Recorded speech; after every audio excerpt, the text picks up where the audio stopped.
during the day, so we're capable to understand how to hold a tool and not just how to think, and talk.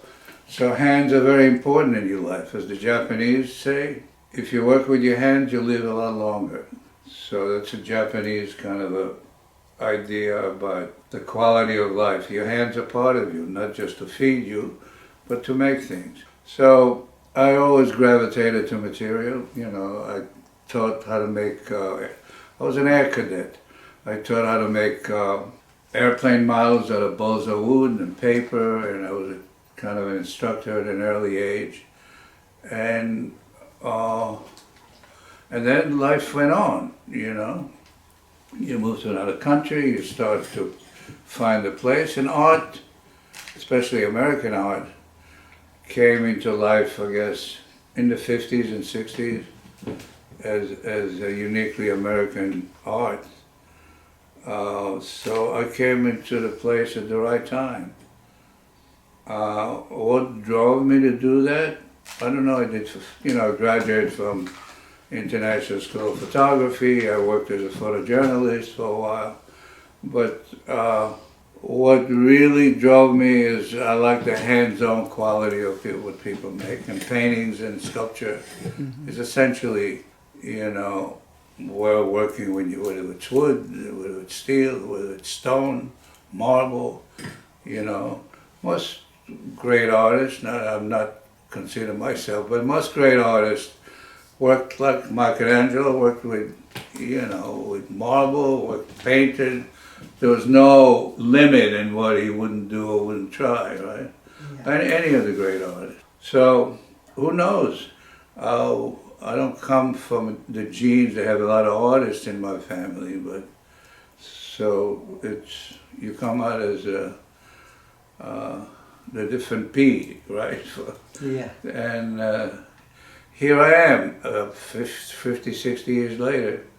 That's what I still do. Now, you obviously have to get a reaction or a reception or some sort of a feedback, so you don't operate in a vacuum just for yourself. So it started to get recognition, and with recognition comes, satisfaction, a sense of quality, and you move on, and it just doesn't stop. You make more and more and more. Of course, you got to give up a lot of other things. Being rich is not an idea that you but you're rich in quality of life, and I didn't suffer from poverty, but I'm very aware of it. I've been around it. We all have.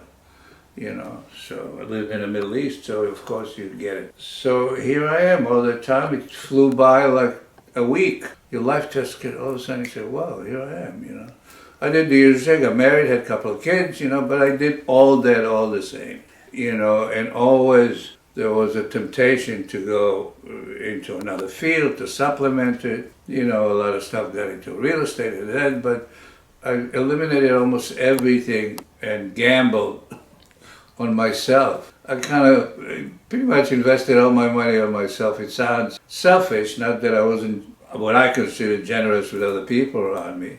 I have brothers, you needed help, I have, So I wound up in the right places at the right time for unknown reason, and just was aware that I was around very special people, and liked people that are older and more experienced than I to learn from. So, and that's followed my progression. Now, you ask me how to, so really because of space issues and to find anything in New York, you paint, it's more comfortable, right?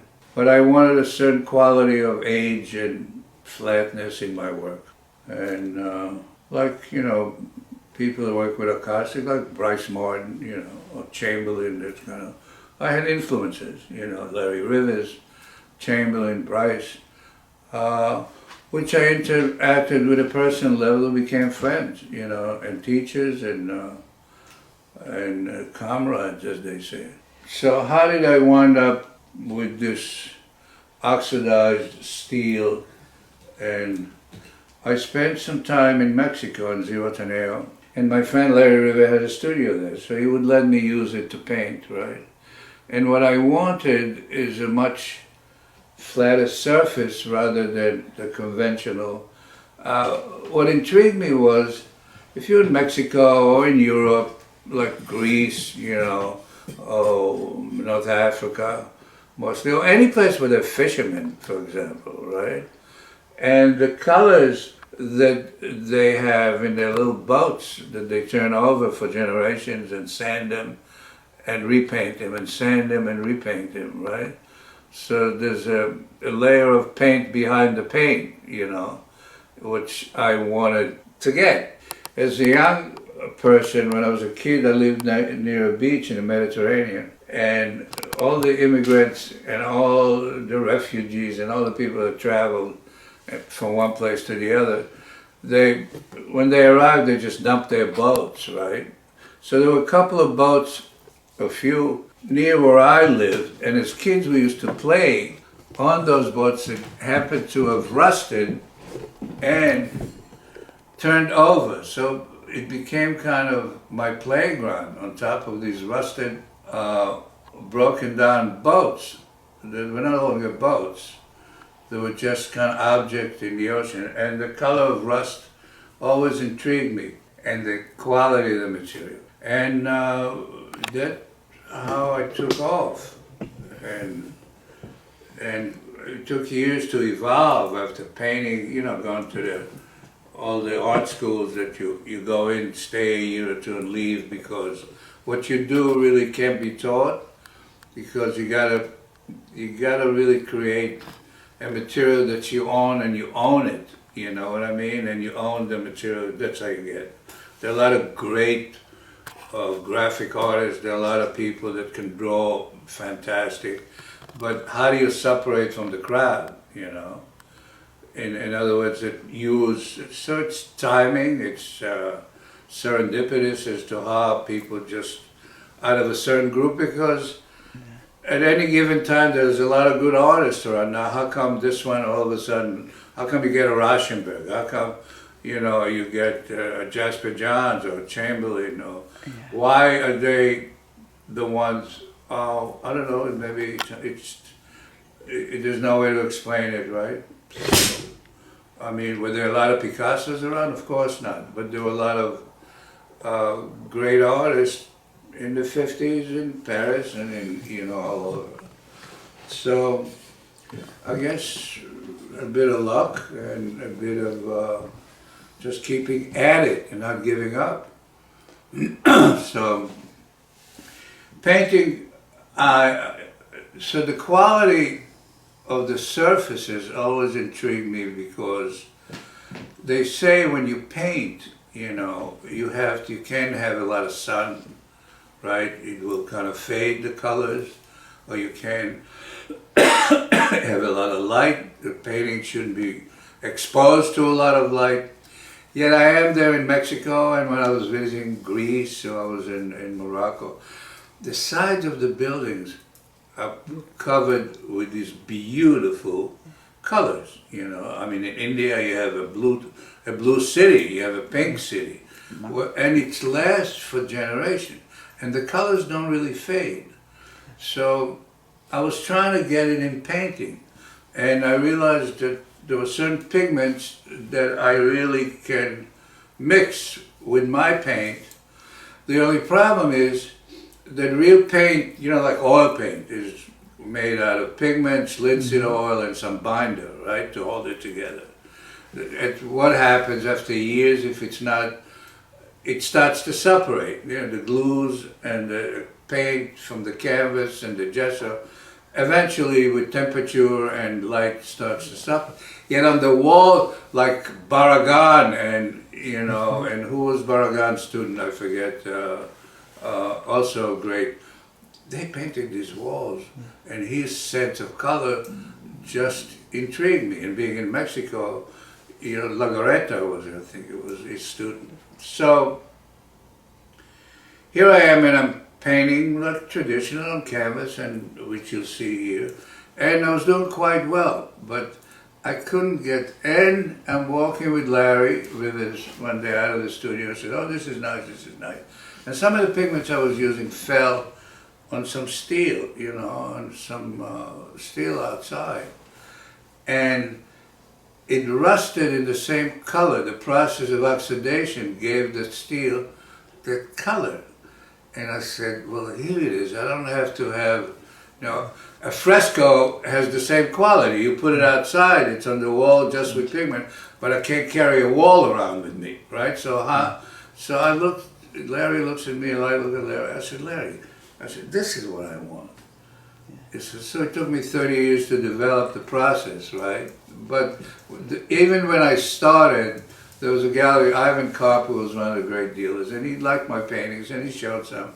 And he said, but when I showed him the stuff I did on steel in Mexico, he says, okay, I want to show these, And so that, it has a good eye. So I progressed from that, and that became my signature work, right? I was all of a sudden recognized because it was uniquely, and probably hasn't been done before that way, and I owned it. So now I can get, now there's a catch with owning something. Dealers want the same thing over and over and over, but I've changed a lot, and that carried me through. So that's my development to find something that's uniquely my own, and I was discovering it, not even knowing, but it's kind of accidental or serendipitous that it just fell there and I had another eye looking at it with me. So that's how it all came about. Because with the painting I was doing quite well. So you know what, when you change, it's like almost suicidal, because people, but I did change. And I tend to, I wouldn't call it change, but I make a lot of different things with the same process. So, like those guitars, I have no limits in what I want to investigate. My own limits. I mean, not that I'm limitless. And essentially, that's what intrigued me. The flatness. If you look at an oil painting, it's a different quality. It's like on the canvas. This is in the steel, you know what I mean? And it really, with age, it just moves in and in and in. I moved on from rust, but I include rust in my project. And I just looked at those oxidation as colored rust, and I use inorganic pigments that bind to this material, and they become very permanent.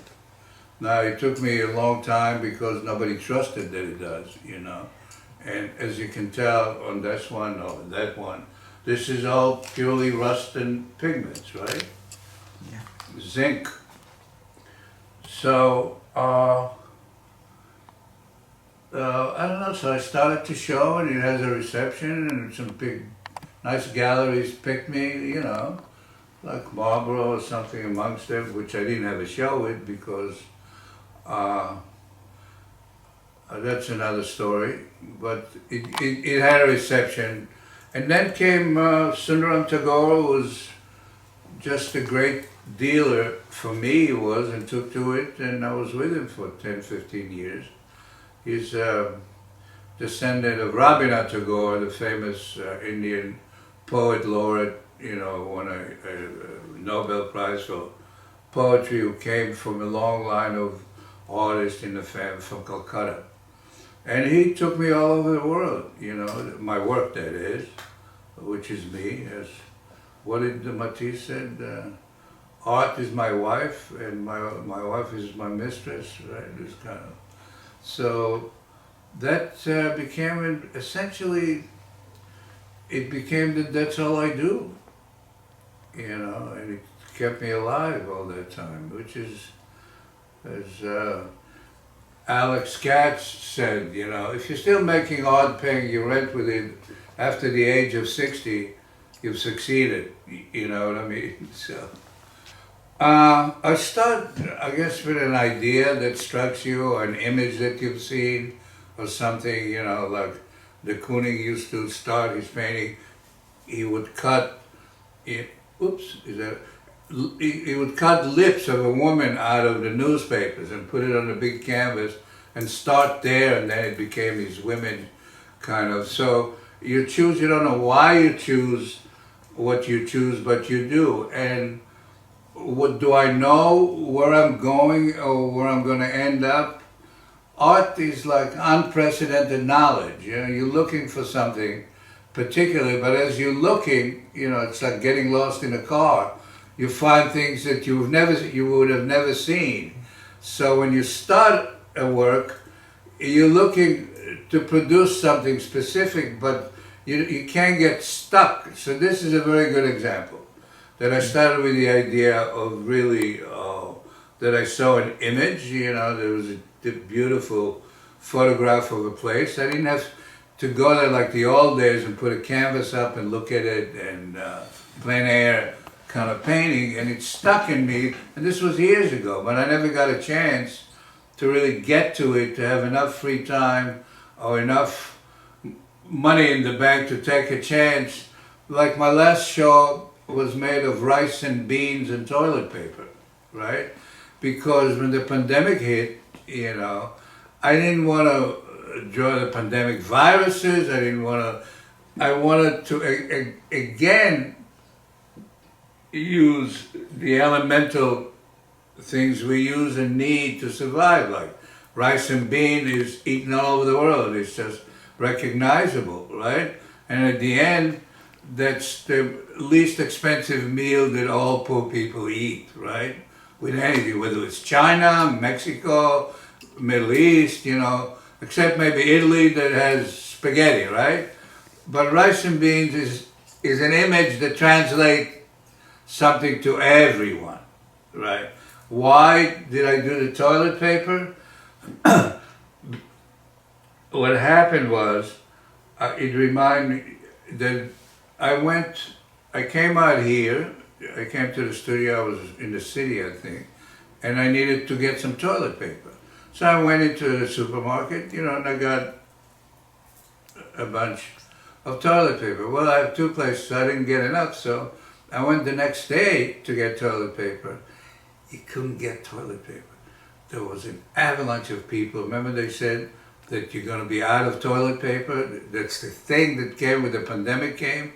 And the supermarkets empty of toilet paper. People got into fights over toilet paper. People paid 100 times the price of a regular $1. So it reminded me of a story that I used to show with a guy who was, I believe, Chinese, who was from the Far East, Taiwan, China, somewhere. And when the gold was under gold standard, which was about $32 an ounce, everybody had gold. It had a value, but not, it had more of a value as for other reasons. So, and when they took it off the gold standard, it all of a sudden went up to what, $1,000 an ounce? I don't know what it is now, but it just went absurd. Now this guy painted and he melted gold into his painting, right? So this collector bought a few of his pieces, right? I don't know, $5,000, $10,000 was the piece. And when the gold standard went and gold went up, he melted the guy's works to get the gold out of it. What I'm saying is the value of some substance can all of a sudden, on a dime, change from this amount of money to this amount. Well, the same thing, let's use the Duchampian, you know, idea about the toilet hung on the wall that all of a sudden, right? I said, why is toilet paper all become, you know, when you grew up in the old days, you just cut newspapers, wipe your ass, and some people just white on the shake with the left hand. That was the hand that wiped your ass with. So I said, you know what? So toilet paper, all of a sudden, it was like salt in the old days, right? You got paid in salt, in the Roman legions got paid in salt, not in money. And then, or tulips in Holland, the value of something all of a sudden changes because of the needs, right? So that intrigued me, so I did a series of toilet paper. And lo and behold, they sold in auctions, and some people collecting it for $1,000 or $1,500, just toilet paper with some rice on it. So what happened here? It's same rice and toilet paper, right? That if you kind of take it, it had a certain value and use, but the use was, so that was the idea of that show, which was called Rice and Beans. That was my contribution to the pandemic art scene, So you really also follow, Larry once told me that art's like fashion, You one day you're in fashion, the next day, and younger people come around, and not a lot of artists in a lot of galleries. When I grew up, maybe 10 galleries, 15 galleries in New York, and art at certain values, but it wasn't worth like the millions that it is today. So that's a commodity also. And the story is, I remember the day when Rauschenberg's first work went up in auction, and he got a huge amount of money, like $1 million or something. And there was a couple in New York, the Skulls, that collected together. They were married, right? And he started Skulls Angel, which is a taxi. All the taxis were called Skulls Angels, right? So they split up as a couple and went through divorce, and she got her work, and she had the Rauschenberg, and for state reasons, she auctioned it. So Rauschenberg went with her to the auction, right? The painting got $1 million in auction. So when they come out, they ask Rauschenberg, you must really feel good. He said, feel good? Fuck you. He said, I don't feel good. She made the money. I got $700 for that painting. So that also said, nobody, who would buy him, Rauschenberg was a lot of, so that's, I don't know how I got into the value of things. So you value things and you do it timely, but you don't really know what's going to happen. Look at Basquiat, right? So in relationship to fashion and what goes on and picks up and next, So you just keep on trucking and do what comes naturally to you. Some people, I guess, adopt. Vermeer couldn't sell his paintings at all, so he painted over some of them. So most artists, I guess, no one starts making, $100,000 for his painting, When you start, you kind of, so that relates to the rice and beans and the value of things. Where were we? I don't know why I digressed on this. But, Okay. But that's, so in your lifetime, if you survive in making art, it's not easy, right? Sort of, everybody knows, it's an accomplishment in itself. I always said that making a lot of money is a lot easier than making good art, so I chose that preference. Not that I don't like money, so it's nothing against money, right?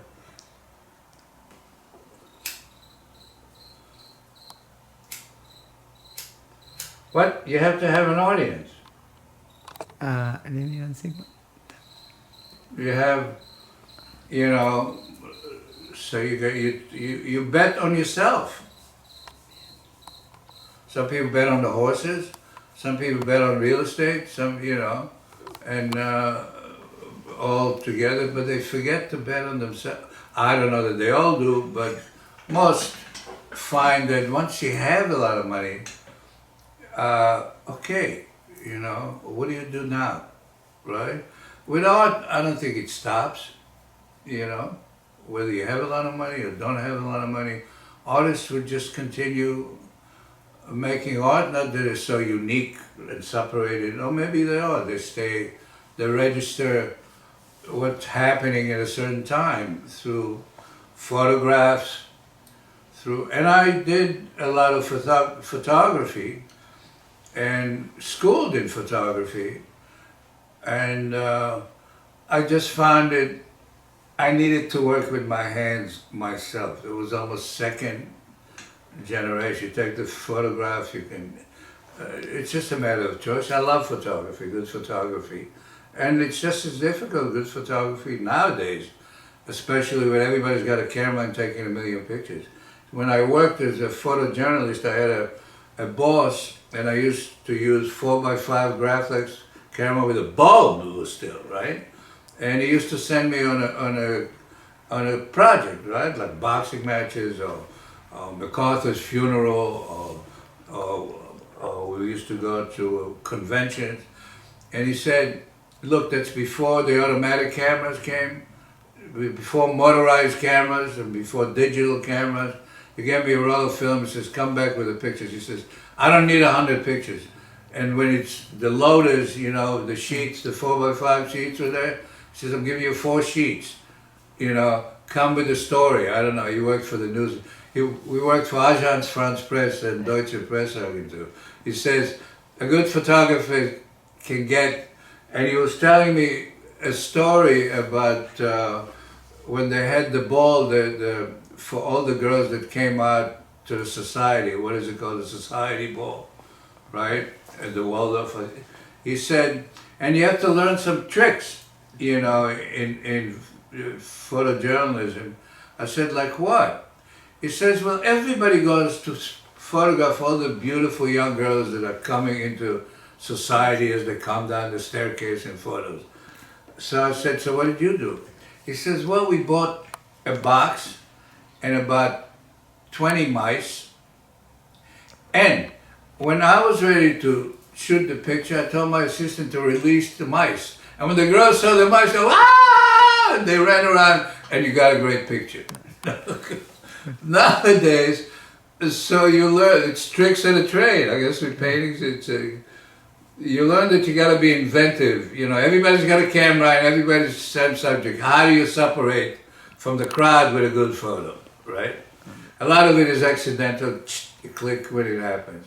Nowadays, you can take 1,000 photos, erase them, and it's a whole different game. It's more difficult now to come up with a great photo because so many people, and it's kind of easy. So things, you know, changed also with paintings. There are many, many more galleries. The art schools are popping out students at a rate because art schools are very profitable. You get some guy, you know, who's an abstract guy and teaches him how to paint, but you only need that for a while. So you gotta, and it's a pretty solitary kind of like writers. Life, you know, in the studio, you know, when you get a little more big, like Rauschenberg again or Lichtenstein, where you get a lot of assistants, you know. It's not that Michelangelo or Da Vinci had a lot of assistants for their idea, but that kind of grows out of that. But at the end, you have to be by yourself a lot, you know, to have the courage to do that with not somebody, no, I don't like that, I like that, because it influences you a little bit. And there was a book called The Left Side of the Brain, which tried to teach parents how to not to spoil a kid that's talented. And the way they explain it to him, it says one of the things that ruins someone's imagination is, like the parents, you got a 3-year-old, a 4-year-old, to give him canvas and stuff. And no matter what he does, it's beautiful. You know, look at what, you got to be careful and not sort of comment, this is nice, this is not nice. And the idea is, this is not, keep on going, you know, and you don't go, oh, look, it's beautiful. And so we would tend to make the same thing over because he got such a positive reaction, you know. So he really doesn't have the time to judge for himself what he likes. So it's a beautiful book about, you know, how to paint and how to think about painting. Left side of the brain, of course then they did right side of the brain. Okay.